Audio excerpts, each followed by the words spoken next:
క్రీస్తు నామములు శుభములు.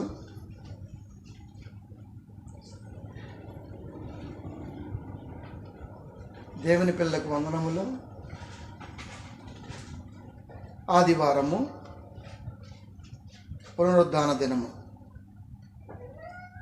ఈ సమయంలో మాట్లాడుతున్న అంశం శిలువ మాటలు, స్మరణ స్మృతులు.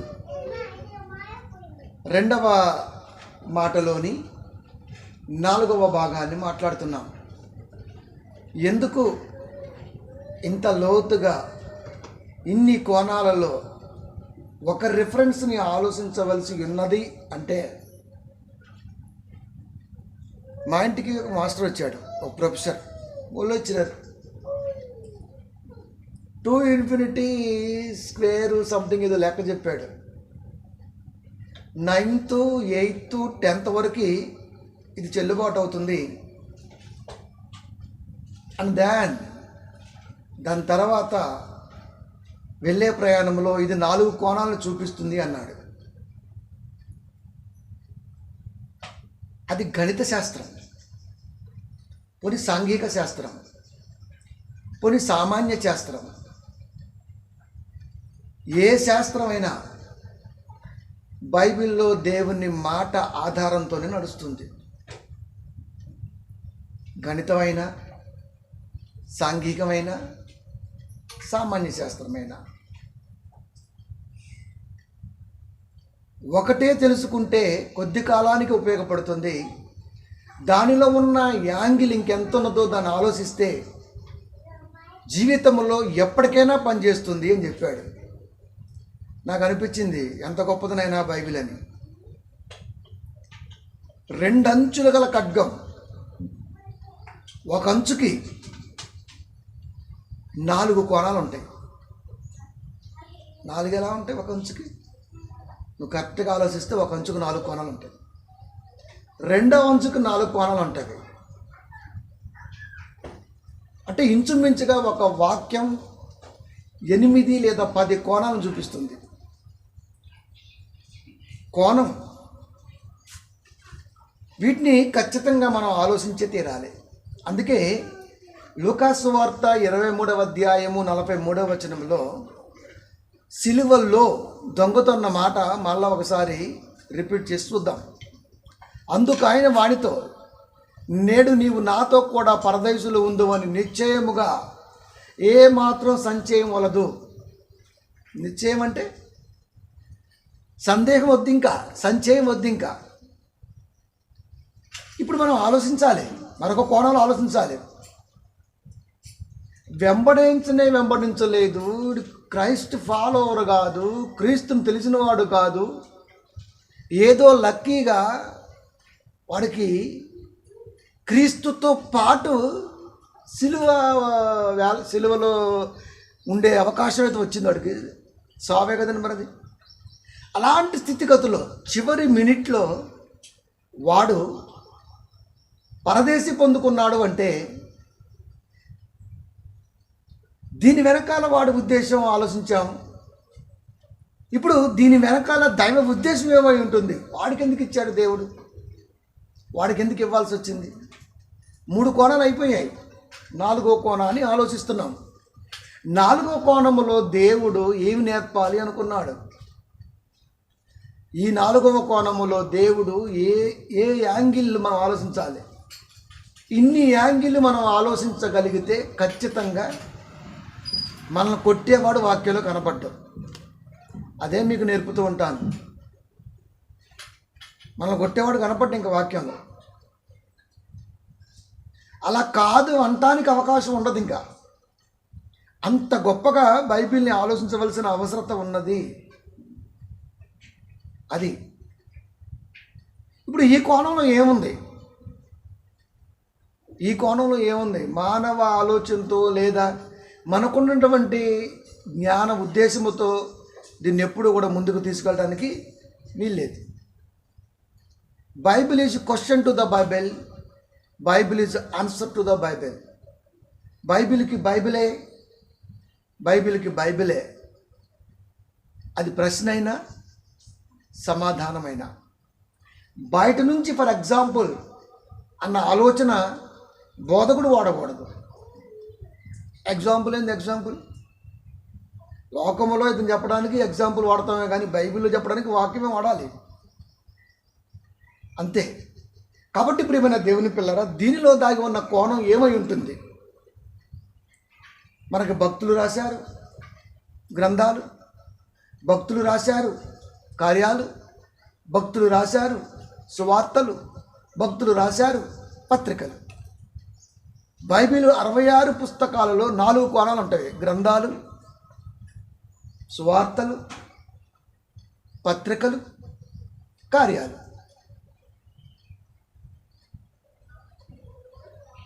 వీటిని ఖచ్చితంగా ఆలోచిస్తే ఏం చెప్పాలనుకుంటున్నాడు దేవుడు వీటిలో నుంచి? మత్తయి సువార్త 20వ అధ్యాయము 15వ వచనము.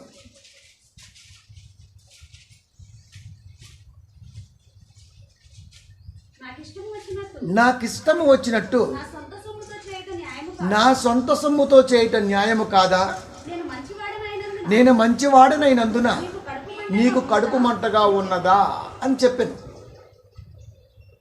సందర్భం మనకు తెలుసు. యజమానుడు ఉన్నాడు, ఉపమానం చెప్తున్నాడు. ఉపమానం అనగా ఫర్ ఎగ్జాంపుల్ కాదు, అది భూమి మీద అప్పటికి ఉన్నదే తిరిగి మనలా గుర్తు చేస్తున్నాడు. యజమానుడు ఉన్నాడు, ఆయనకు ఒక ద్రాక్ష తోట ఉంది. అప్పుడు అన్ని ద్రాక్ష తోటలు ఎక్కువ ఉండేవి. ఇప్పుడు వరి ఎట్లాగో అప్పుడు ద్రాక్ష తోటలు అట్లా ఉండేవి. ఒక్కొక్క ప్రాంతంలో ఒక్కొక్క పంట ఉండేది. ఆ గల్ఫ్ కంట్రీస్లో, ఆ పాలస్తీనాలో ఇవే ఉండేవి. యెరూషలేము పరిసర ప్రాంతాల్లో ద్రాక్ష తోట ఉన్నది. ఇప్పుడు దాంట్లో పనులు కావాలి, పని చేయించుకుంటే పనులు కావాలి. మరి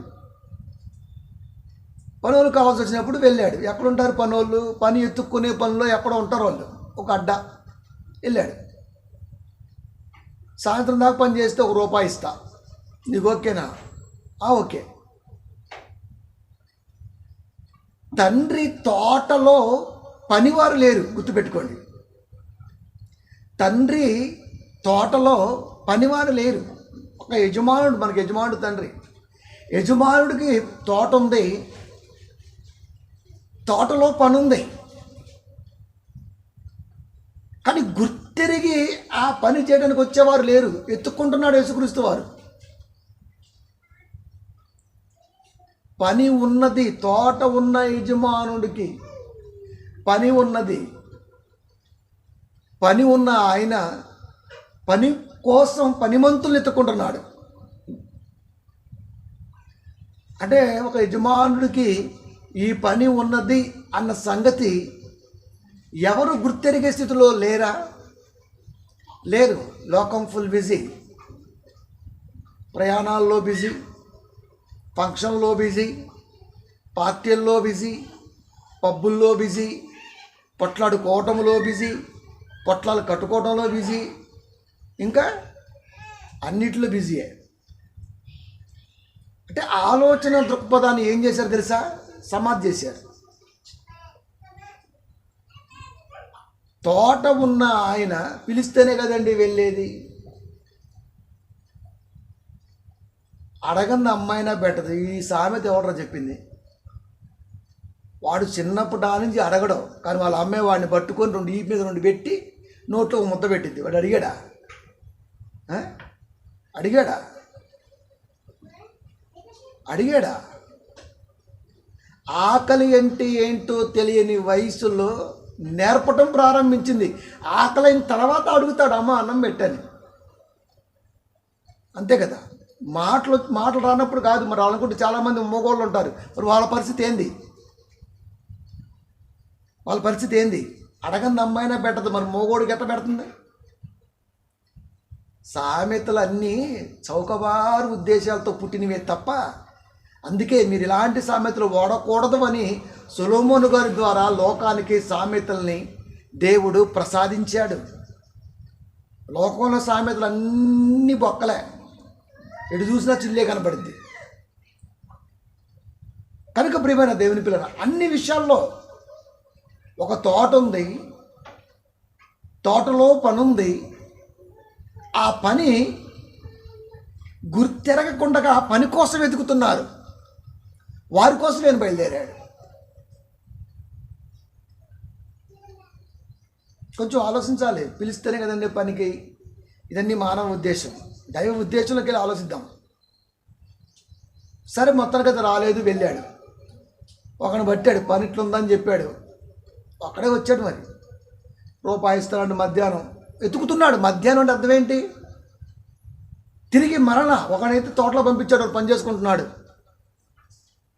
వాడికి ఎవడో కావాలా లేడు మళ్ళా, ఎందుకంటే ఇంకోటి కోసం రావాలి.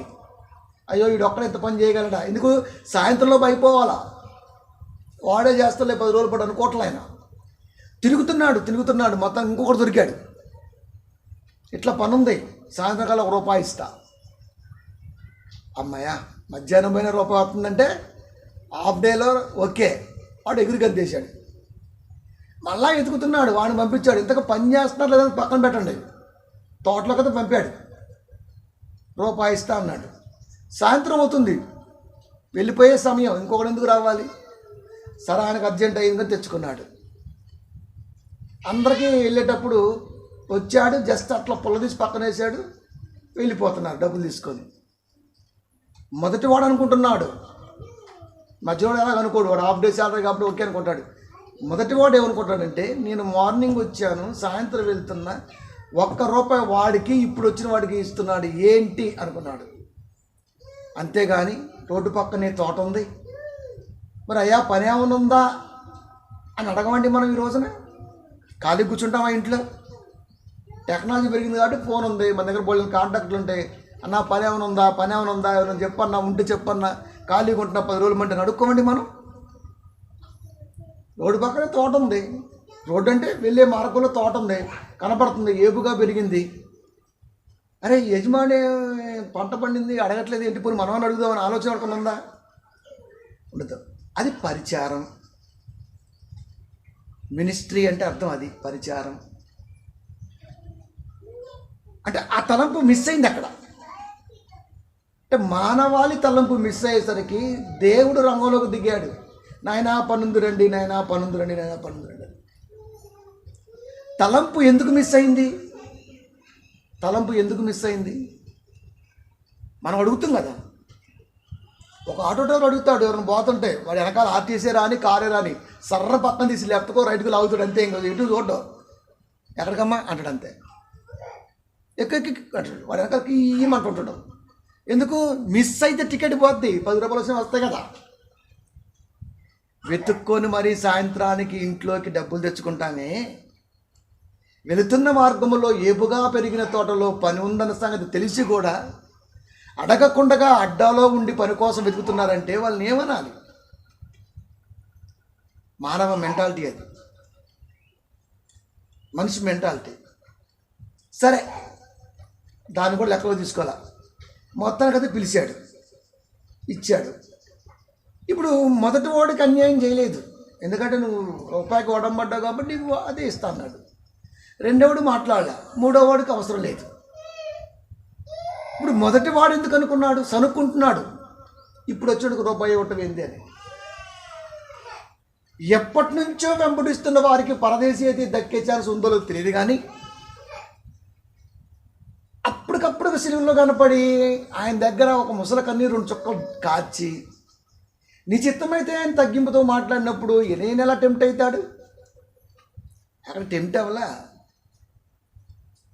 యేసుక్రీస్తు వారు వాడి జీవిత కాలంలో వృధా అయిన ప్రతి దాన్ని క్యాల్కులేట్ చేస్తే వాడిలో యేసు గురించిన ఆలోచన అందే ఛాన్స్ లేకుండా కలిగినటువంటి కనబడింది దానికి. అంతే, వాడి పని అంతే. పగలంతా చేయాలా, నైట్ అంతా చేయాలా, పగలొచ్చి పడుకోవాలా, మళ్ళీ నైట్ ఆలోచించాలా, ఏ ఇంటికి పోదాం, ఏ కాలనీ పోదాం. పగలంతా రెక్కి నైట్ అంతా వ్యవహారం. ఇదే ప్రాసెస్లో ఉంది, ఆలోచించే విధానంలో లేడు.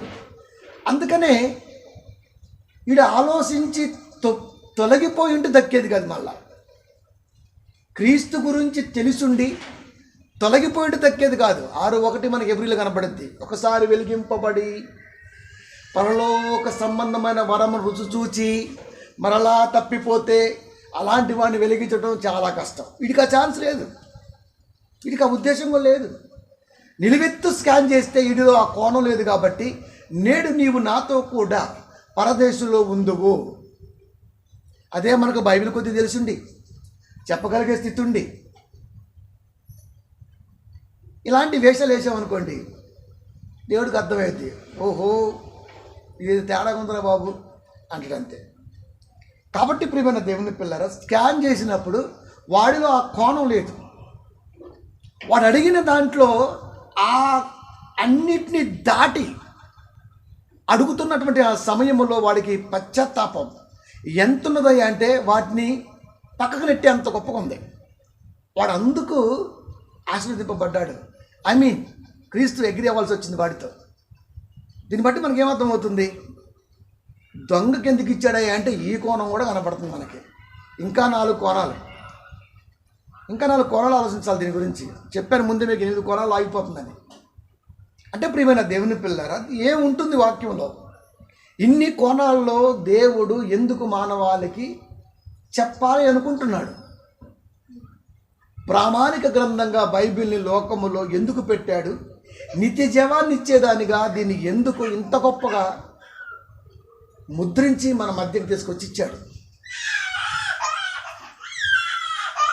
అంటే దేవునిలోకి వస్తున్న విధానాన్ని ఆలోచిస్తే, వచ్చిన తర్వాత చేస్తున్న పని విధానాన్ని కూడా ఆలోచిస్తాడు. ఎక్కడ ఏం మాట్లాడట్లా. ఉదయం వచ్చిన వాడితో ఏం మాట్లాడలేదు, మధ్యాహ్నం వచ్చిన వాడితో ఏం మాట్లాడలేదు, సాయంత్రం వచ్చిన వాడితో ఏం మాట్లాడలేదు. వాడిని పంపించి వెళ్ళిపోయాడు. వాడి పని చేశాడా చేయలేదన్న క్వశ్చన్ మాత్రమే ఇట్లా దేవుడు. దీన్ని బట్టి మనకేమర్థం అవుతుంది? యజమానుడు నమ్మకంతో పిలిచి మరీ పనిచ్చాడు కనుక సాయంత్రం వరకు పని చేయాల్సిందే అన్న దృక్పథంతో పని జరుగుతుంది అక్కడ. లేకపోతే ప్రశ్నించేవాడే. తెలీదా తోట ఎంత పని చేస్తాడో సాయంత్రం కల్లా అంతా తెలీదా? వాడుకున్న సమయంలో వాడు ఎంటర్ అయిన సమయం నుంచి ఆయన కమిట్మెంట్ ఇచ్చిన సమయం వరకు ఆయన లేకపోయినా ఎంత పని జరిగింది అన్న సంగతి పరిగణలోకి తీసుకున్నాడు. ఒక ధ్యానాన్ని ఇవ్వడానికి సిద్ధపడ్డాడు. పని అనేది ప్రభు చూడవలసిన అవసరత లేదు, అంతే.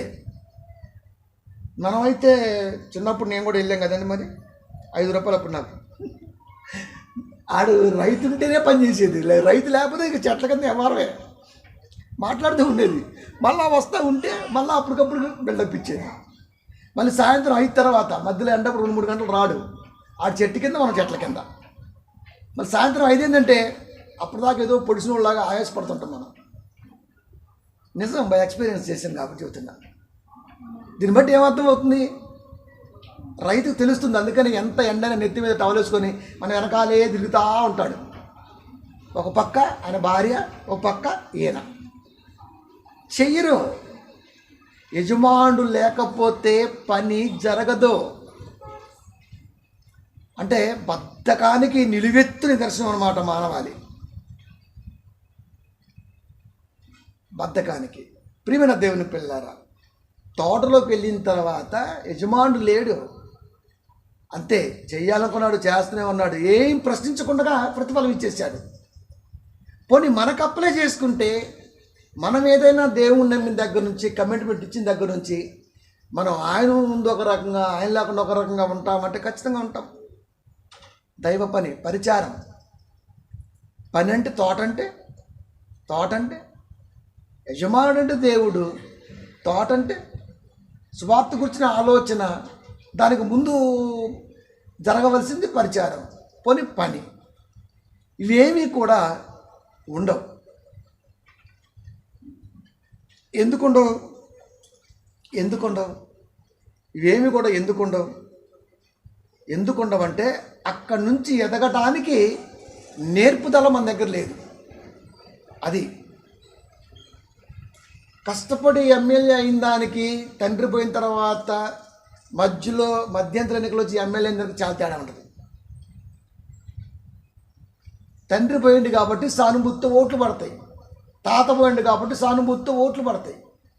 కానీ దాన్ని కొట్టడానికి ఒక కాన్స్టిట్యున్సీలో చాలా కష్టం. ఇప్పుడు మన రెండోది మనం మానవ ఆలోచన, యావత్ క్రైస్తవ ఆలోచన ఎలా ఉంటుంది అంటే దేవుడిలో ఇదిగో ఇలా ఉంటుంటుంది. కానీ ఫస్ట్ నుంచి కూడా బిల్డ్ చేసుకోవటం అనేది ప్రారంభిస్తే చాలా ఉంటుంది. వివేకానంద నాన్న ఉన్నాడు. వాళ్ళ నాన్న మార్కెటింగ్ యార్డ్ కమిటీ సభ్యుడు ఒక 40-50 ఇయర్స్ బ్యాక్. కుత్బుల్లాపూర్ రైతు మార్కెట్ సభ్యుడు. ఆ సభ్యుడి దగ్గర అన్నా బాబా అనుకుంటూ తిరిగే వ్యక్తి కోన శ్రీశైలం గౌడ్.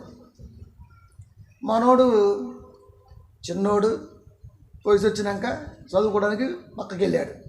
ఇప్పుడున్న ఎమ్మెల్యే. ఆయన వేసిన పునాది ఆ కుటుంబానికి గత 30 సంవత్సరాలుగా అదే పరిపాలిస్తుంది. మరోవాడు రాడు. పార్టీ వేరే వచ్చు, ఫ్యామిలీ ఒకటే. పునాది ఎవరేశారు ఆ కుటుంబానికి? అన్నదమ్ముల పిల్లలే కదా. ఎవడైతే ఏంది అంటే పునాది. ఇక్కడ పొలిటికల్గా పునాది ఏమంటలేదు. దేవుని ఉద్దేశములో కుటుంబానికి పునాది మనం వేస్తే నెక్స్ట్ జనరేషన్కి, ఆ నెక్స్ట్ జనరేషన్కి ఇది మహావృక్షమై కనబడుతుంది. అంటే మన పిల్లలకు కానీ తర్వాత వారి జనరేషన్కి కానీ ఇది మంచి ఆస్కారం ఏర్పడుతుంది. టైమ్ సెన్స్ లేకపోతే వాక్యంలో ఎదిగే విధానము, వాక్య కోణాలు ఆలోచించే విధానము, ప్రతిదీ ఆటోమేటిక్గా వాళ్ళకి అరటిపండు ఒలిచి పెడితే ఎంత బాగుంటుందో అంత బాగా అర్థమవుతుంది. అది ఈరోజు మిస్ అవుతుంది. అది మిస్ అవుతుంది కుటుంబాలలో. మిస్ అవుతుంది కనుకనే క్రైస్తవ్య విశ్వాసములో ఎదుగుదల కనబట్టలేదు. ఎదుగుదల అంటే ఫైనాన్షియల్ ఎప్పుడు పెట్టుకోమాకండే. అది నా కాడ ఉంటుంది, రేపు నీ కాడ ఉంటుంది, నేను నిడిచిపోద్ది, అది నిడిచిపోద్ది. అది ఎవరి దగ్గర స్థిరంగా ఉండదు. అది ఈరోజు బ్యాంకులోనే స్థిరంగా లేదు. మరి ఎవరి దగ్గర ఉందో డబ్బులు అర్థం కావట్లా. బ్యాంకులు ఎక్కడ చూసినా నో స్టాక్ అని పెడుతున్నాడు. ఎవరి అకౌంట్ చూసినా డబ్బులు ఉంటున్నాయి, కానీ ట్రాన్సాక్షన్ లేదు. ఈ బాధ ఎందుకు? డిజిటల్ వచ్చేసింది. ఇంకా డబ్బులతో పని ఏ లేదు. ఇంకా అయిపోయింది. మొత్తం లాగేస్తున్నారు వెనక్కి. ఏం రేపు ఉన్న రోజున ఫ్యూచర్లో అసలు నోట్లు కనబడదు. తక్కువ, ఎక్కడో 2% వాడతారేమో. ఇంకా రాబోతున్న 5 ఏళ్ళలో నోటు ఎలా ఉంటుందా అంటే చెప్పలేము. ఇంకా మొత్తం డిజిటల్ అయిపోయింది కదా. అట్లా అయిపోద్ది పరిస్థితిగా. కనుక ప్రియమైన దేవుని పిల్లరా, దైవ ఉద్దేశం ఇంత కాపు కాసినటువంటి దాంట్లో అడ్డా మీద ఎదుక్కోవటం ఎందుకు? దాని దగ్గరికే వెళ్ళి అడిగితే పోలా, ఆ యజమాని అడిగితే పోలా అన్న దృక్పథం క్రైస్తవ్యంలో మిస్ అయింది కనుకనే వారసత్వపు సువార్త ఎక్కువగా లోకంలో ఉన్నది. వారసత్వపు సువార్త ఉంది. వారసత్వపు సువార్తలో సుట్టోసం తప్ప ఏముండదు. ఇంకా వాళ్ళు అయ్యి ఏం ఊదిండో ఆ కంపె ఈడు పోతాడు. ఇంకా వాడి వల్ల ఏమైంది ఇంక చెప్పండి. అంతే కదా. వారసత్వ సువార్త కాదు ఇది. అలా అనుకుంటే పౌలు గారి మేనలుడు సువార్థికుడు అవ్వాలి. మరి ఏది? అలాగా నా కుటుంబానికి సువార్త అనుకోమాకండి.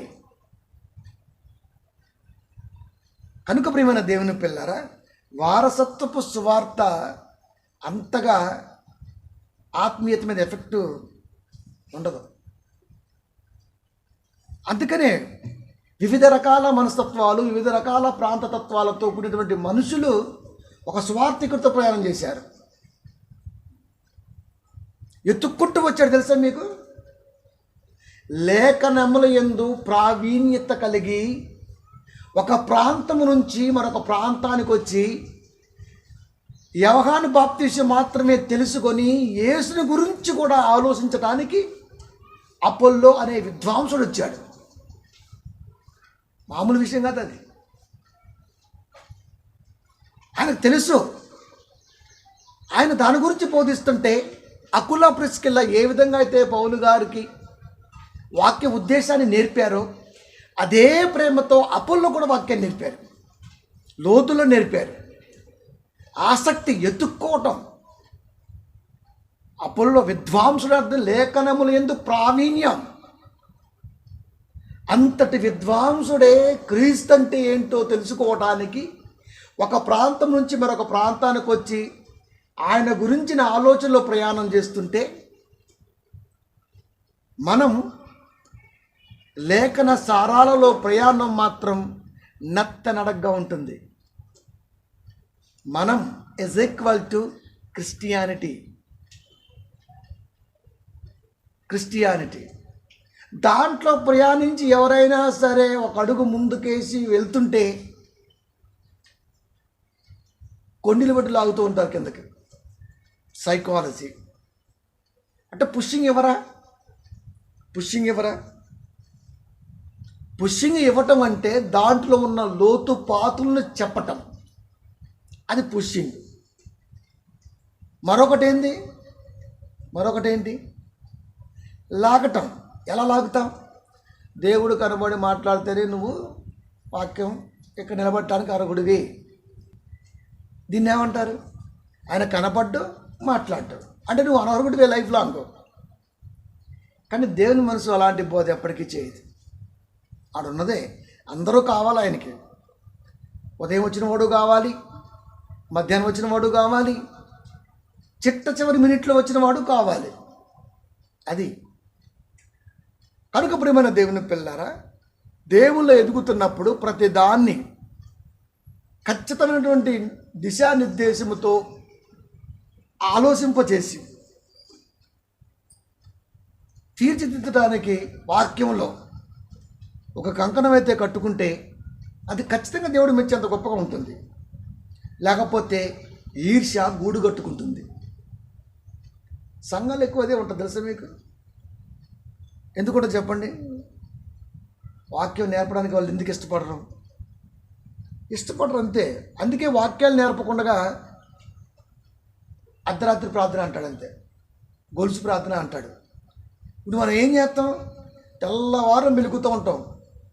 ఒక్క నైట్ నిద్ర కాసామంటే ఒక డే పడుకున్నా ఆ సుడి పోదు. ఎందుకంటే మోటార్ ఫీల్డ్ అనుభవంతో చెప్తున్నాను నేను. ఒక నైట్ కంప్లీట్గా నిద్ర కాసామంటే పగల పడుకున్నా సరిపోదు, నైట్ పడుకున్నా మళ్ళీ పగల పడుకుంటాం మనం. అంటే ఏమైంది? ఒక్క నైట్ నీకు ప్రార్థన అన్నాడంతే, 3 రోజులు నిన్ను దేవుడు దూరం చేశాడు. మళ్ళా తెబురుకులు లేచారు, ఆ సంఘం లేచారు, అమ్మా మళ్ళా ఇవాళ ప్రార్థన అంటారు అంతే. ఇదే ప్రాసెస్. ఇంకా మనకేమనిపించింది? ఎంత ఆత్మీయతో తెల్లార్లు మెలుగుతూ ఉండి పగలంతా పని పాటలు మానేసి ఏం ఆత్మీయత? ఇదేం ఆత్మీయత? దీన్ని ఆత్మీయత ఎలా అంటాం మనం? కోల్పోయావు కదా. ప్రార్థన అంతే. అమ్మ గొలుసు నువ్వు చేయి. ఏంది 5 నిమిషాలు చేసావు?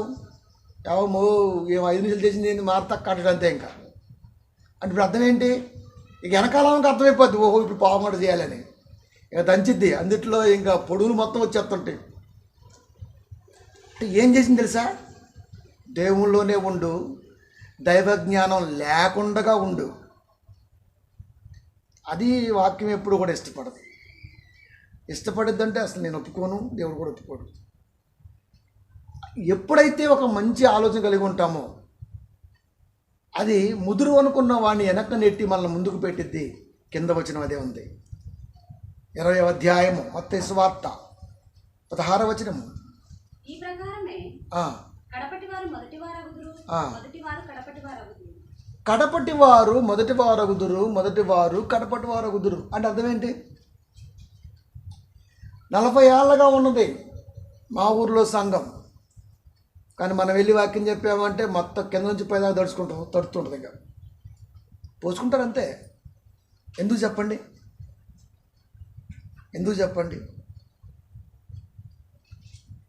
అంతే.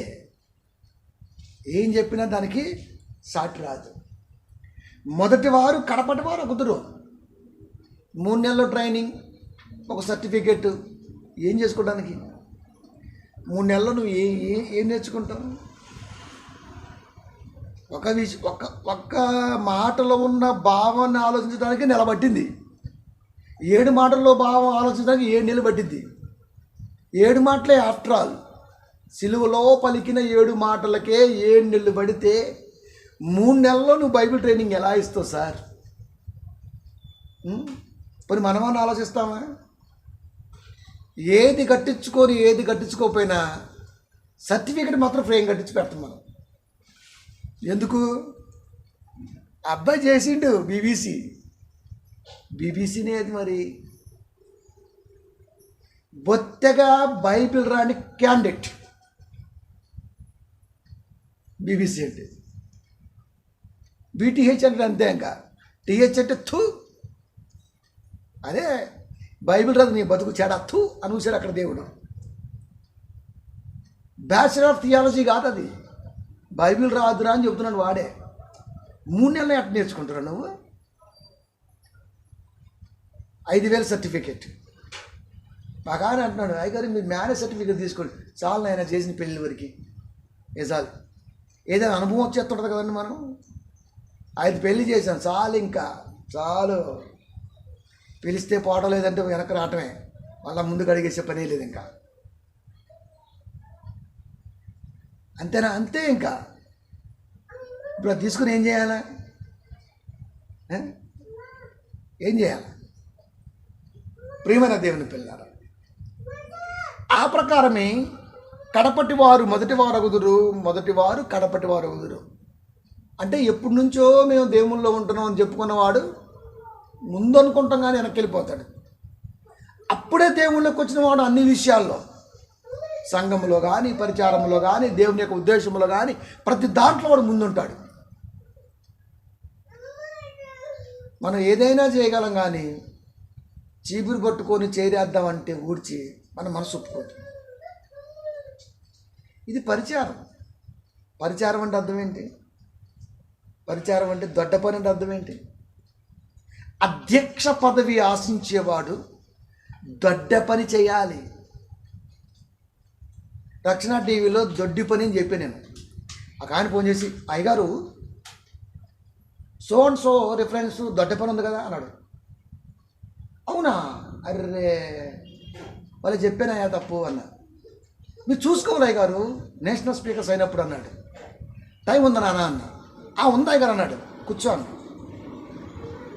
సించి ఎట్టు పెడితే పైన గూడు కట్టుకుంది. ఇప్పుడు చదువు అన్న. దొడ్డి పని అన్నాడు. అది నాతో పెట్టుకోకూడదు రే. ఇప్పుడు ఏమర్థమైంది వాళ్ళకి? దొడ్డ పని అంటే దొడ్డ అంటే పెద్ద. ఎందుకనుకోవాలి పెద్దని? తెలంగాణలో లేకపోతే రాయలసీమ ప్రాంతంలో దొడ్డ అన్న పదం వాడుతుంది. దొడ్డ అంటే అర్థం ఏంటి? ఇవి పెదనాన్న దొడ్డనాన్న అని మరి చూద్దాం అను. దొడ్డుగా ఉంది, లావుగా ఉంది అంటే అర్థం ఏంటి? మాట్లాడుతున్న భాష వేరు, దానిలో ఉన్న భావం వేరు. అది దొడ్డుగా ఉంది అంటే లావుగా ఉంది. ఇంతకు దొడ్డ పని అంటే లావు పని. ఏ లావు పని? మా లావు పని. ఆ లావు పని పశువుల కాడికి వెళ్ళి నువ్వు పని చేసావనుకో, దాన్నే దొడ్డ పని అన్నాడు. అదే కదా మరి. కనుక ప్రియమైన దేవుని పిల్లారా, మనోళ్ళు ఏం చూస్తారయ్యా అంటే వాక్యం చూస్తారు. అవును ఇక్కడ ఏముంది, ఎందుకు చెప్పాడు, దీని ఉద్దేశం ఏంటి మనం ఆలోచించాం. ఎక్స్ప్లెనేషన్ చేయగానే వెంటనే రాసుకునేసి మనోడు తర్వాత మళ్ళీ అయ్యగారిని అది రాసుకున్న అయ్యగారు వేరే అయ్యగారు కూడా చెప్పిన నేను రక్షణ టీవీ సంగతి చెబుతున్నా. చాలా జ్ఞానం ఉంది, దీన్ని రిఫరెన్స్లు కూడా వచ్చాయా అని.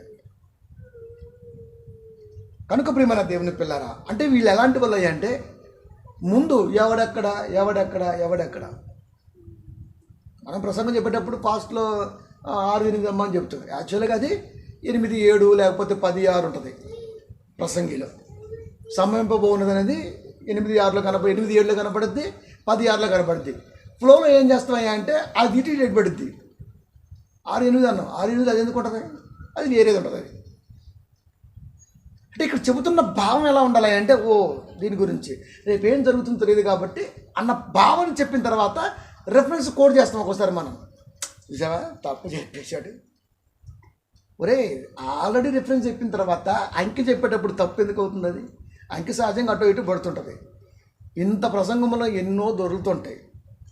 ఇది చూడాలి మనం. ఇది కనుక యేసుక్రీస్తు వారి ఉద్దేశం కూడా అదే ఉంటుంది. ఒక ఆయన చెప్పిన అయ్యా బైబిల్ ట్రాన్స్లేట్ తప్పు అట్ట ఇట్ట అన్నాడు. ఏం తప్పులేదు.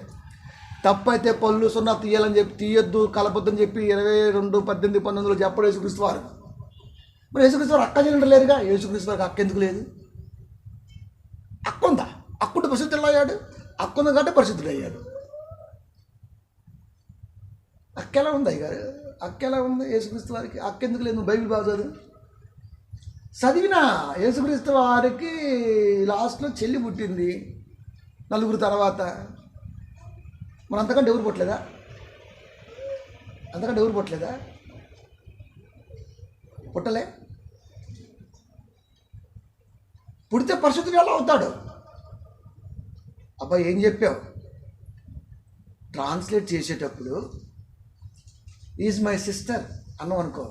ఇప్పుడు ఆమె అక్క చెల్లె, ఆంటీ ఏమో పిన్నే అత్త, అంకుల్ ఇది బాబాయా మామ, ఏమర్థమవుద్ది మనకి? ఏమర్థమవుద్ది చెప్పండి? ఏమర్థమవుద్ది? ఇంగ్లీష్ వాడికి ఏమర్థమైంది? వాడు అంకుల్ అన్నాడు, ఇప్పుడు వాడికి బాబాయ్. మనం అడుగుతూ ఇప్పుడు వాడికి బాబాయా మామ?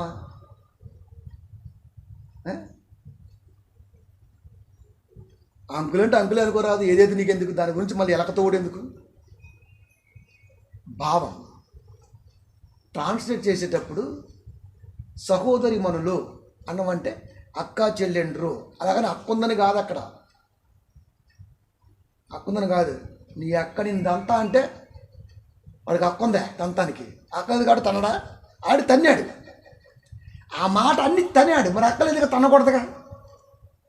వాడుతున్న పదం, రాయబడిన ఉద్దేశం, పలికే తత్వం, ఈ 3 పెట్టుకోవాలి. తప్పు అని అనుకుంటే జీవితంలో ప్రతిదీ తప్పుగానే కనపడింది.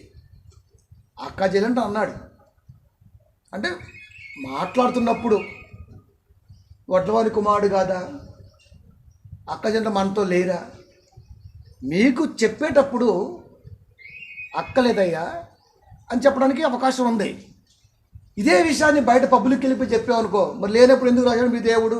మీ దేవుడికి అంత ముందు చూపుండి ఎందుకు రాస్తాడు? మీ దేవుడే కదా రాయించింది, పరిశుద్ధాత్మ ప్రేమతో కదా రాయించింది, ఎన్నో చించుకున్నావు కదా, మరి ఇది ఎందుకు చించలా అంటాడు. ఇప్పుడు ఎవరికి నీ వల్ల లాసు? ఎవరికి లాసు?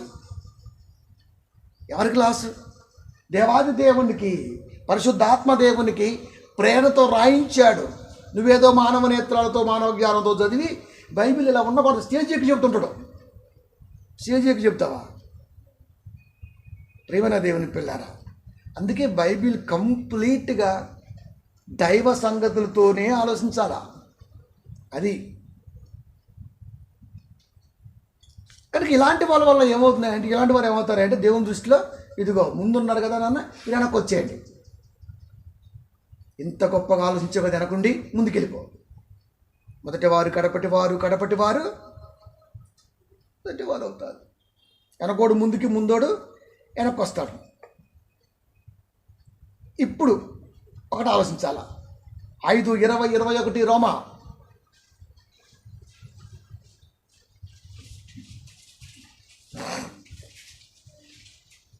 రోమిలకు రాసిన పత్రిక 5వ అధ్యాయము 20-21 వచనములు.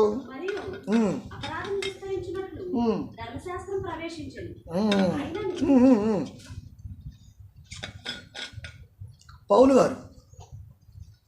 గారు అనగానే మనకు ఒకటే అర్థమైపోవాలి. ఏ కోశానా కూడా అర్థం అవడా అంతే. ఆ తెంకరదానికి అర్థం కాలేదు కాబట్టి పౌలు గారు తిక్కలు మాట్లాడుతున్నట్టు. తిక్కలోడు పౌలు కాదు, ఆయన మాట అర్థం కాని వీళ్ళు. అపరాధము విస్తరించున్నట్లు ధర్మశాస్త్రము ప్రవేశించెను. ధర్మశాస్త్రం రావటానే అపరాధం విస్తరించింది. నువ్వు రావటానే నాకు సనిపట్టింది అంటే ఎక్కడ చెప్పండి? ఆల్రెడీ సని పట్టించుకొని వచ్చినోడు ఈ మాట అంటాడు. అంతే మరి. అపరాధము విస్తరించినట్లు ధర్మశాస్త్రము ప్రవేశించెను అంటే ఇప్పుడు ధర్మశాస్త్రం ఎందుకు ప్రవేశించింది? అపరాధాన్ని విస్తరింపచేయడానికా? అపరాధాన్ని విస్తరింపచేయడానికి, అపరాధములు మోపటానికి ధర్మశాస్త్రము విస్తరించిందా? ఇక్కడ కొట్టాలి. ఇప్పుడు మనం ఏం చేస్తున్నాం సార్? ఎప్పుడు చెప్తూ ఉంటా, ట్రావెల్ ఎలా ఉంటుందంటే కిందకి పైకి చూసుకోవటము, పక్క ఇట్లుండదు. ఆగితే మనసు పెడితే దీనికి సంబంధించినటువంటి భావం మరెక్కడో కొడతాడు. అందుకే బైబిల్ ఎప్పుడు ఒక పట్టాన ఎందుకు అర్థం కాదయ్యా అంటే, మనం ఏం చేస్తామంటే కంటిన్యూగా చదవటం వల్ల మనం చెప్పామనుకో, వాడు అంటాడు ముందు ఇది చెప్పి అది చెప్పి అంటున్నాడు. అది కాదబ్బా, ఇది చెప్పి ఇద్దేలు ముందు. మనం కూడా మాట్లాడేటప్పుడు గొడవప్పుడు ఇదంతా వద్దు, తర్వాత మాట్లాడదాం, నేను ఎందుకు అన్నానేందో, ముందు ఇద్దేలు అంటాడు. ముందు ఇది తేలవాలంటే దీని గురించి ఎక్కడో రాయబడ్డ తేలిపు ఒకటి ఉంది, అది చూడాలి మనం. ఇగో ఇట్లా ఆలోచించాలి బైబిల్ ఎప్పుడు కూడా. కోణం ఎన్ని రకాలుగా ఉంటుందంటే అన్ని రకాలుగా ప్రయాణం చేసిద్ది. అపరాధము విస్తరించినట్లు ధర్మశాస్త్రము ప్రవేశించింది. అపరాధం అంటే అపరాధం విస్తరించడానికి ధర్మశాస్త్రం ఉంది. అది అందుకే వచ్చింది. ప్రవేశించేటువంటి అర్థం ఏంటి? అది అందుకే వచ్చింది. అంటే అపరాధాలని ధర్మశాస్త్రం అనేది ఎంకరేజ్ చేస్తుంది. ధర్మశాస్త్రం అంటే మళ్ళీ బైబిల్ గుర్తుపెట్టుకోండి. మళ్ళీ కంప్లీట్ బైబిల్ని ధర్మశాస్త్రం అంటాం. మోసే రాసిన దాన్ని ధర్మశాస్త్రం అంటాం. మోసే దాంట్లో నుంచి ప్రవక్తలు ఎత్తి రాస్తున్న గ్రంథాలు కూడా ధర్మశాస్త్రమే కావా. బేస్ అదే. ఒక నెహెమ్యా రాసిన, ఒక ఎజ్రా రాసిన, ఒక మలాకి రాసిన, ఒక జఫన్యా రాసిన, జకర్యా రాసిన, ఎవరు రాసినా మోసే ధర్మశాస్త్రంలోంచి తీయాలి. సో కంప్లీట్గా 39 పుస్తకాలు ఈజ్ ఈక్వల్ టు ధర్మశాస్త్రం, ప్లస్ 66 పుస్తకాలు ఈజ్ ఈక్వల్ టు ధర్మశాస్త్రం. ధర్మశాస్త్రం అనేది పంచకాండాలతో ఆగిపోతే మరి మిగతా 34 సంగతి ఏంటి? ధర్మశాస్త్రం కాదా? కొన్ని వాటిని కలుపుకొని 39ని ప్రస్తావిస్తే మిగతా 27 పుస్తకాల సంగతి ఏంటి? కొత్త నిబంధన, అది ధర్మశాస్త్రం కాదా? శాస్త్రం. కనుక ప్రియమైన దేవుని పిల్లరా, వర్ణించేటప్పుడు విధానం వేరుగా ఉంటుంది. ఇప్పుడు అపరాధం అనేది విస్తరించున్నట్లు అంటే అపరాధం విస్తరించింది అంటే ధర్మశాస్త్రమే కారణం పౌలు గారు అన్నారు. దీన్ని ఎవరు యాక్సెప్ట్ చేస్తారు? నేను కూడా యాక్సెప్ట్ చేయను. అలాంటప్పుడు ఎందుకన్నాడు అన్న సంగతి ఆలోచించాలి. ఎందుకన్నాడు? ఈ మాట ఎందుకన్నాడు? ఆయనను అన్నాడంటే దీనికంటే ఈ పదము పలికాడు, ఈ పదానికి ఆయనను అనే పదానికి మధ్య ఇంకా ఏదో ఉంది. అదేంటో మనకు కావాలి. ఎంత కష్టం. మా అబ్బాయి చెబుతుడు బైబిల్ వాచ్లో టైమే చెప్పలేడు. ఏందో చెప్పేది? వాచ్లో టైమే చెప్పలేడు. ఏంది చెప్పేది బైబిల్? ఇక అత్త మామకి దండమే పెట్టాలి. ఇక వాళ్ళ అల్లుడిని వెతుతారంతే. అది నిన్ను ఎత్తేది దేవుడే, నిన్ను ఎత్తి కొదేసేది కూడా దేవుడే. మనుషుల వల్ల కాదు ఎత్తటం, మనుషుల వల్ల కాదు పడేయటం. కాదా? నిజం ప్రియమైన దేవుని పిల్లారా. ఆయనను అన్నాడంటే, ఈ మాటని ఆయనను అన్నాడంటే ఇంతకుముందు ఏదో అని ఉండాలి. అది అన్ని రెఫరెన్సులు కిందకో పైకో ప్రయాణం చేస్తే లింక్స్ మిస్ అవుతాయి. అన్నిటికీ వర్తించదు. బైబిల్ అనేది సరౌండ్ యాంగిల్, వృత్తాకార యాంగిల్లో ఉంటుంది బైబిల్ ఆలోచన. దీన్ని ఎప్పుడు ఆలోచించాలా? ఎందుకు వృత్తాకారం అన్నా చెప్పండి. ఎందుకన్నాను వృత్తాకారం అని? కారణం ఉండాలి కదా. భూగోళం అబ్బా, భూమి మీద ఉంటున్నాం. భూమి ఎలా ఉంది? వృత్తాకారంగా ఉంటుంది భూమి గోళం. అందుకే వృత్తాకార యాంగిల్ అన్నాను నేను. కాబట్టి ప్రియమైన దేవుని పిల్లరా, అపరాధము విస్తరించినట్లు ధర్మశాస్త్రము ప్రవేశించెను. అపరాధాన్ని ఎంకరేజ్ ధర్మశాస్త్రమే చేసింది అని చెప్పేశాడు. దీన్ని ఎవ్వరు యాక్సెప్ట్ చేయరండి అసలుకి, ఈవెన్ గాడ్. కానీ ఆయన ఇష్టపడ్డాడు కనుకనే రాయించాడు అండో. ఇది గుర్తుపెట్టుకోండి. మళ్ళా దీన్ని ఇక్కడ ఆపి ఇప్పుడు దీనికి సంబంధించిన ఉద్దేశం ఎక్కడుందో వెతకాలి. ఎదిగితే ఆయనను అన్న పదానికి కంప్లీటెడ్గా భాష్యం కానీ భావం కానీ ఉత్పన్నమవుతుంది. రైట్. అపరాధము విస్తరించినట్లు ధర్మశాస్త్రము ప్రవేశించెను. నిజమా కాదా? నిజమా కాదా? కాదు. చాలామంది నిజం అనుకున్నవాడు నిజం చెప్పాలి. మళ్ళా కాదు, అవునా కాదా, ఎస్ ఆర్ నో, అంతే. అంటే బైబిల్ ఎప్పుడు కూడా వాదోపవాదంతో నీకు నువ్వే వాదివి, నీకు నువ్వే ప్రతివాదివి, నీకు నువ్వే జడ్జివి. ఈ మూడు తీసుకెళ్ళి వాక్యం దగ్గర పెడితే జడ్జిమెంట్ నీకు అర్థమవుతుంది. చాలా కష్టం, కొద్దిగా ఆలోచించాలి బైబిల్ ఎప్పుడు కూడా. అయినను ఎందుకన్నాడు? అయినను మనం తిడతామండి, తిడితే తిట్టలేవా అయితే అయిందిలే అంటాం మనం. ముసలోళ్ళు అంటారు, ఇగో మీ మనవడు తిట్టిపోయింది అంటే అయితే అమ్మా అయితే అయిందిలే అంటది. ఇప్పుడు ఆ మాట ఎందుకంది? తిట్టింది నిజమే, జనం విన్నది నిజమే, బాధపడింది నిజమే, కానీ ఆమె ఎందుకన్నది అని ఇవన్నీ నిజాలు అనుకుంటున్న వారు ఆలోచించాలి. అప్పుడు నిజమేంటో బయటపడింది, అర్థమయ్యే ఛాన్స్ అయితే ఉంటుంది. ఇక్కడ ఆగుదాం, మనం ఆగి మళ్ళా చదువుతున్నా చూడండి జాగ్రత్తగా. అపరాధము విస్తరించున్నట్లు ధర్మశాస్త్రము ప్రవేశించెను. అపరాధాన్ని ధర్మశాస్త్రమే విస్తరించేటట్టుగా చేసింది అని చెప్పాడు. ఎందుకు? ఇక్కడ ఆగి మళ్ళీ వచ్చేద్దాం. 3:19 రోమా, అదే రోమా కొంచెం వెనక్కి వెళ్దాం. ఇది 5 కదా, కొంచెం వెనక్కి వెళ్ళిపోవాలి, ఎందుకు మనకు అర్థమవుతుంది. 3:19 ప్రతి నోరు మూయబడినట్లును సర్వలోకము దేవుని శిక్షకు పాత్రమగునట్లును ధర్మశాస్త్రము చెప్పుచున్న వాటన్నిటిని ధర్మశాస్త్రమునకు లోనైన వారితో చెప్పుచున్నదని ఎరుగుదుము. ధర్మశాస్త్రానికి లోనైన వారితో ధర్మశాస్త్రము చెబుతున్నది అంటే దేవుడు ఏం చెబుతున్నాడో చెబుతున్నాడు. మీకు అర్థమవుతుందా? మళ్ళా చదవాలి. ప్రతి నోరు మూయబడినట్లును, ప్రతి నోరు మూయబడినట్లును. ప్రతి నోరు అంటే కాదు అని ఎవరైతే అంటారో వాళ్ళు. 3:19 రోమా, ప్రతి నోరు మూయబడినట్లును. ప్రతి నోరు మూయబడాల. పౌలు గారు చెప్పింది ఏంటి? ఇది కాదు అంటారా? వాళ్ళందరూ నోరు మూయాల. సర్వలోకము దేవుని శిక్షకు పాత్రమగునట్లు, సర్వలోకము దేవుని శిక్షకు పాత్రమగునట్లును ధర్మశాస్త్రము చెప్పుచున్న వాటన్నిటినీ ధర్మశాస్త్రమునకు లోనైన వారితో చెప్పుచున్నది. ధర్మశాస్త్రానికి ఎవడైతే లోబడతాడో వాడికి అది ఏం చెబుతుందయ్యా అంటే మీరు దేవుని శిక్షకు పాత్రులవుతారు. దేవుని శిక్షకు పాత్రలు అవుతున్నారంటే ధర్మశాస్త్రం లోనై ఉన్నారు కనుక అపరాధం విస్తరించింది. అపరాధం విస్తరించింది కాబట్టే దేవుని శిక్షకు మీరు లోనవుతున్నారు. ధర్మశాస్త్రానికి లోనైన వారికి క్రీస్తు వచ్చిన తర్వాత క్రొత్తదైన నిబంధన జరిగించాడు. క్రొత్తదైన నిబంధన రావటముతోనే అప్పటి వరకు ధర్మశాస్త్రము క్రింద ఉన్నవారు సౌలులాగా రావాలి. సౌలు ధర్మశాస్త్రానికి ఎడిక్ట్ అయ్యాడు, కానీ ఎలా వచ్చాడు దేవుళ్ళకి? అట్లా రావాలి.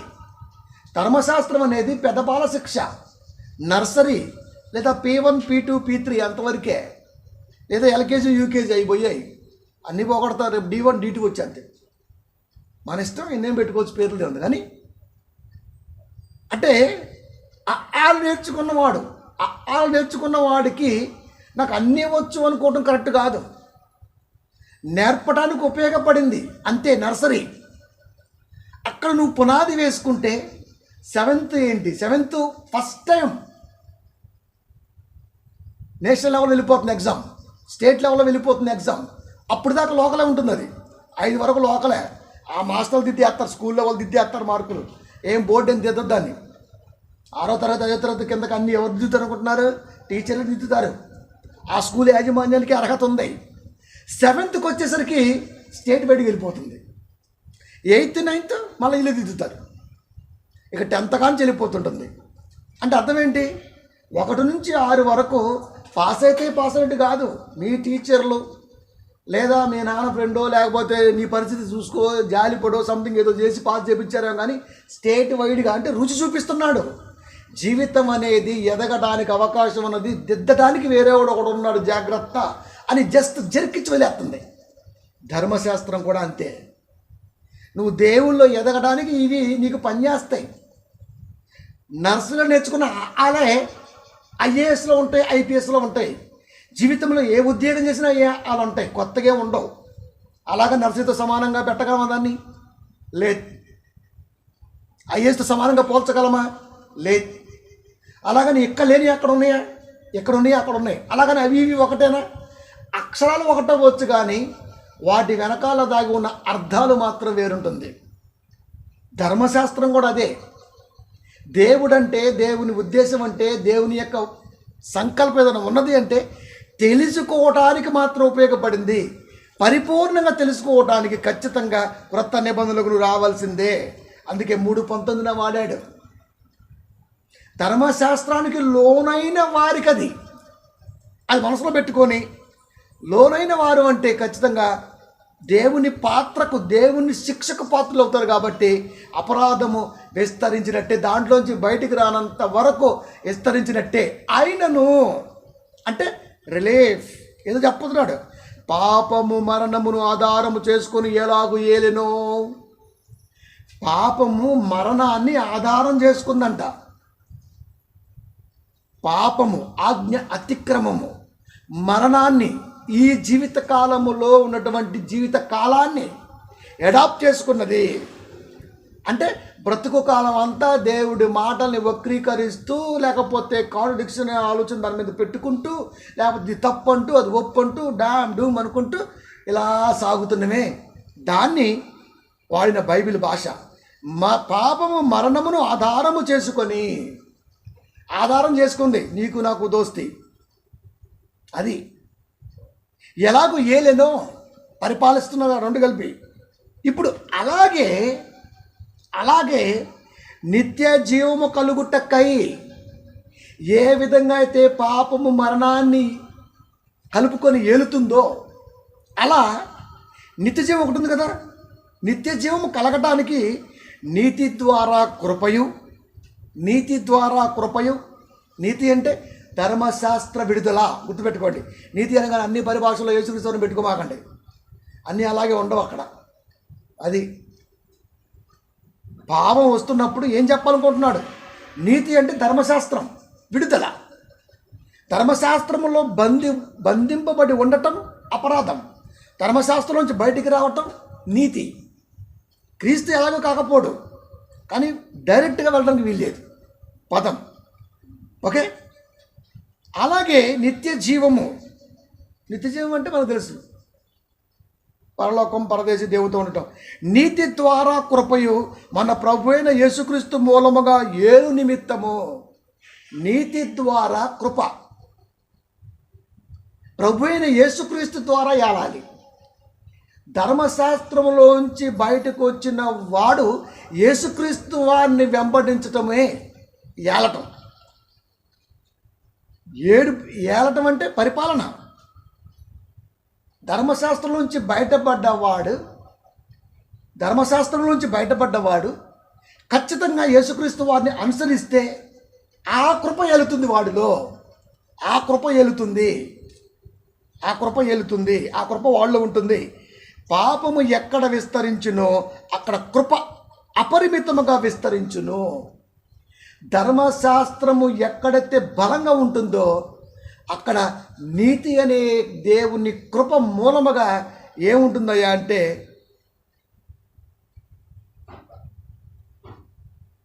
బయటపడ్డ విధానం, దాంట్లో ఉన్నటువంటి ఆలోచన దృక్పథం స్టెబిలిటీగా, స్టాండర్డ్గా, అపరిమితం అంటే అట్లా ఉంటుంది.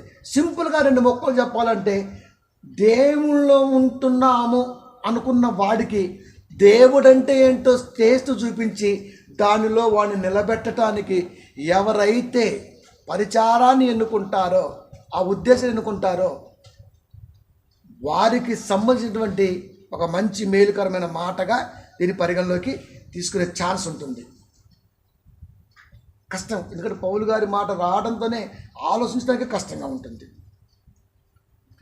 కాబట్టి ప్రియమైన దేవుని పిల్లారా, ధర్మశాస్త్రం మూలముగా, ధర్మశాస్త్రం అనేది అపరాధం విస్తరించినట్లు ధర్మశాస్త్రం విస్తరించింది ఎందుకయ్యా అంటే ధర్మశాస్త్రములో నుంచి బయటికి రాకుండా ఉన్నటువంటి వారిని ధర్మశాస్త్రం వెళుతుంది. అలాంటి వారిని ఖచ్చితంగా మనం బయటకు తీసుకురావడం ద్వారా ఏమవుతాయంటే వాడికి నీతి ద్వారా కృప, బయటపడటం ద్వారా వాడికి కృప దొరుకుతుంది. అది క్రీస్తు మూలముగా, వాక్యం మూలముగా వాడికి నాటబడుతుంది. కనుక పాపం ఎక్కడ విస్తరించునో, ధర్మశాస్త్రంలో ఎవడైతే దేవుణ్ణిలో లేడు ఉన్నా అనుకుంటూ ఉంటాడో వాడికి కృప, బయటపడ్డ తత్వము అపరిమితముగా ఉంటుంది.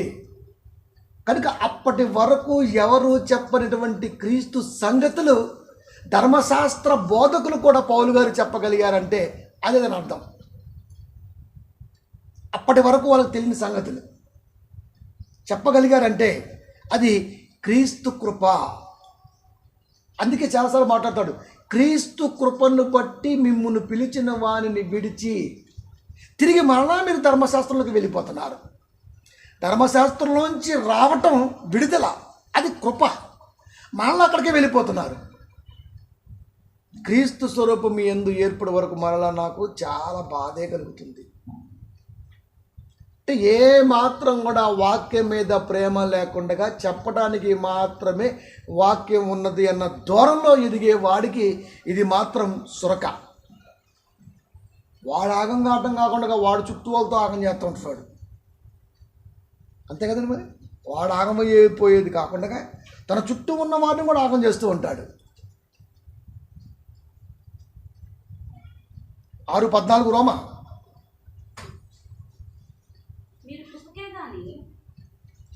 అక్కడ కృప అపరిమితంగా ఉంటుంది కదా, విస్తరించును. ఇప్పుడు చెబుతున్నాడు, మీరు కృపకే కానీ ధర్మశాస్త్రానికి లోనైన వారు కారు. అంటే మేము ధర్మశాస్త్రానికి లోనైన వాళ్ళము కాము, మేము క్రీస్తు నీతి ద్వారా ఏర్పడ్డ దేవుని కృపకి మేము పాత్రులము. అంటే మనం సేఫ్ జోన్లో ఉన్నాము. కాబట్టి అపరాధము విస్తరించినట్లు ధర్మశాస్త్రము ప్రవేశించింది, కానీ ఆ ప్రవేశించిన ధర్మశాస్త్రములో మేము లేము. క్రీస్తు కృప ద్వారా బయటకు వచ్చాము, నీతి ద్వారా ఎంచబడ్డాము. కనుక ఇప్పుడు మేము ధర్మశాస్త్రానికి లోనైన వారము కాము. తప్పని చెప్పట్లా, లోనవటం అంటే దాంట్లోంచి బయటపడని తత్వం బయటపడితే బాగుంటుంది. బయటపడితే ఏమర్థం అవుద్ది? క్రీస్తు అర్థమవుతాడు. క్రీస్తు అర్థమైతే మనకేమర్థం అవుద్ది? క్రీస్తు ఉద్దేశం మనకు అర్థమవుద్ది. క్రీస్తు ఉద్దేశం ఎందుకు అర్థమవుద్ది? సిలువలో దొంగకి ఎందుకు ఇచ్చాడు ఈ పరదేశిని? సిలువలో దొంగ ఎవరు? పాపి. ధర్మశాస్త్రం నుంచి బయటకు వస్తే మనకేమర్థం అవుద్ది? క్రీస్తు ఉద్దేశం అర్థమవుద్ది. క్రీస్తు ఉద్దేశం అర్థమైనప్పుడు క్రీస్తు గురించి తెలుసుకోవాల్సిన అవసరం కానీ ఆవశ్యకత కానీ మనకి లభిస్తుంది, లేదా దొరుకుతుంది, లేదా వెతుక్కునే ఛాన్స్ అయితే ఉంటుంది. ఉంటుందా? ఉంటుంది. 1 తిమోతి 1:15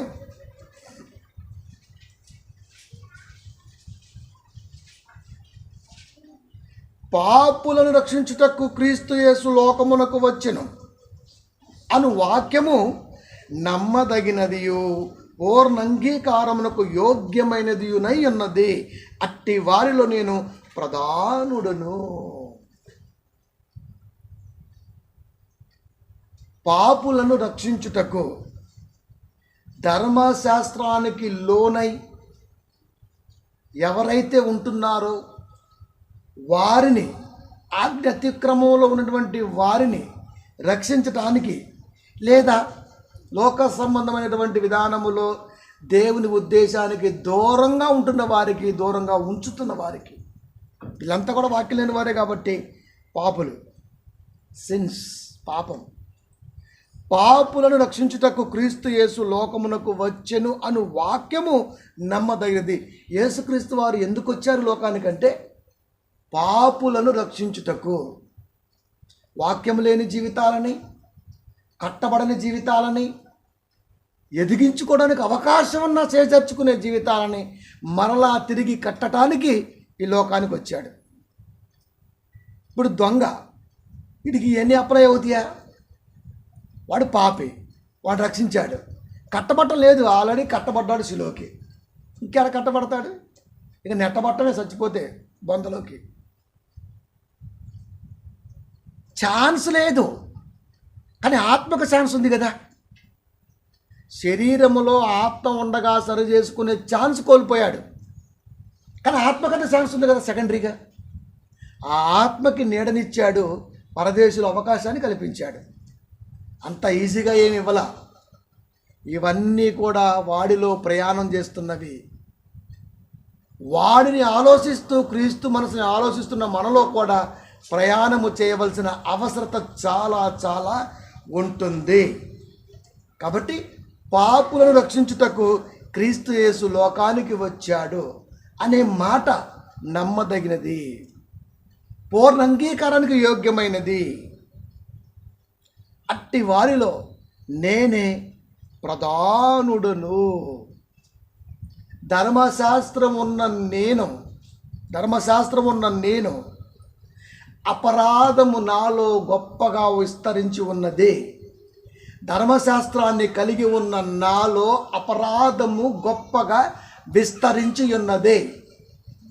దమస్కు మార్గ మధ్యాన నీతి ద్వారా నేను బయలుపడ్డప్పుడు, క్రీస్తు కృపను బట్టి నేను విడుదల పొందినప్పుడు ఈ మాట చెప్పడానికి అవకాశం ఉన్నది మీకు అని చెబుతున్నాడు. ధర్మశాస్త్రంలో ఉన్నాను కనుకనే యెరూషలేములో ఉన్నటువంటి స్త్రీలను కానీ పురుషులు కానీ ఈ మార్గమందు ఉన్న వారిని హింసించడానికి పూనుకున్నా. పాపం విస్తరించి ఉన్నది కాబట్టి ప్రియమైన దేవుని పిల్లారా, దాంట్లోంచి బయటపడ్డా కాబట్టి నాకు రిలీఫ్ దొరికింది. కాబట్టి నేనే ప్రధానుని, తనను బేస్ చేసుకున్నటువంటి నేనే ప్రధానుని. కనుక యేసుక్రీస్తు వారు ఎందుకు వచ్చారయ్యా అంటే, పాపులను రక్షించడం కొరకు క్రీస్తు యేసు లోకానికి వచ్చాడు. సిలువలో కూడా ఆ అవకాశాన్ని కల్పించాడు. భూమి మీద ఉండగా వాక్యం చెప్పాడు, దాని నుంచి విముక్తిని కలిగించాడు, గద్దించాడు, విముక్తి కలగడానికి మార్గాన్ని ఉపదేశించాడు. మాతో ఉన్నాడు, మేము వారితో ఉన్నాం, ప్రయాణం సాగించాం. సమయం వచ్చింది, చివరి మినిట్లో కూడా ఒక పాపిని రక్షించి ప్రాణం వదిలేశాడు. ఆయన కంప్లీట్గా వచ్చింది సరిదిద్దటానికే. అందుకే ఆ మాట పలికారు. అందుకు ఆయన వానితో 23:43 లోక సువార్త, అందుకు ఆయన వానితో, నేడు నీవు నాతో కూడా పరదేశులో ఉండువు. నిశ్చయంగా ఏ సంకోచం వద్దు. ఎందుకు? అయ్యో ప్రభు అని లేని ఇంకా మాట్లాడడానికి సమయం లేదు. ఎక్కడ నేను ఇంకా గొప్పగా ఆలోచించాలా, ఈ మాటతో ఆగిపోయి ఇంకా ఇది పలికిన తర్వాత దొంగ మరలా డిస్కషన్ చేయలా. ఎందుకు? క్రీస్తు వారు ఏం ఆలోచిస్తున్నాడు. వారందరూ కలిసి ఉన్నారు. వారందరూ కలిసి ఉన్నారు. 6 గంటల సమయం. వారికంటే ముందు చనిపోయింది క్రీస్తే. వాళ్ళు కాళ్ళు ఎరగొట్టి తర్వాత వాళ్ళని చంపేశారు, కానీ క్రీస్తు ముందు చనిపోయారు. కనుక ప్రియమైన దేవుని పిల్లరా, ఈ 6 గంటల వ్యవధిలో 7 మాటలు పలుకుతుంటే పోతున్న ఆ మరణాన్ని కూడా వాళ్ళు చూశారు. 2వ మాటగానే జాక్పాట్ కొట్టేశాడు. చాలు, మౌనం అయిపోయాడు. దొరికేసింది ఇంకా పరదేశి. దొరికినప్పుడు ఇంకా మాటలతో పని లేదు, ఇంకా మాటలతో పనే లేదు. ఇంకా దొరికిందా, మాట ఇచ్చాడా, ఇచ్చాడు. ఇంకా ఆయన్ని డిస్కషన్ చేసి అది ఇట్ట అడగాల్సిన అవసరం లేదు. ఎందుకంటే ఆయన ఏదో ఆలోచనలో ఉన్నాడు. దానికి ఇప్పుడు మనం అంతరాయం కలిగించకూడదు. తగ్గింపు స్వభావం. ఇంకా మాట్లాడాల.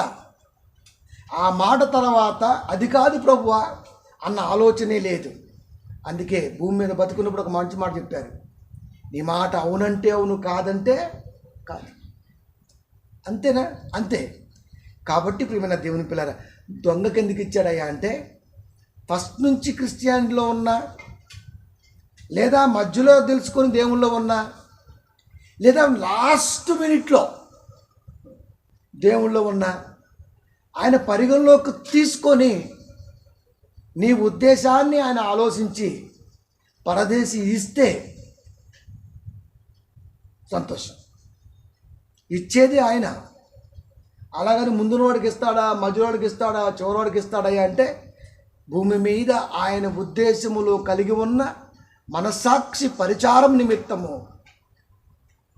పరదేశం పొందుకునే ఛాన్స్ అయితే ఉంటుంది. ఇది ఈ మాట వెనకాల అంతర్భాగం.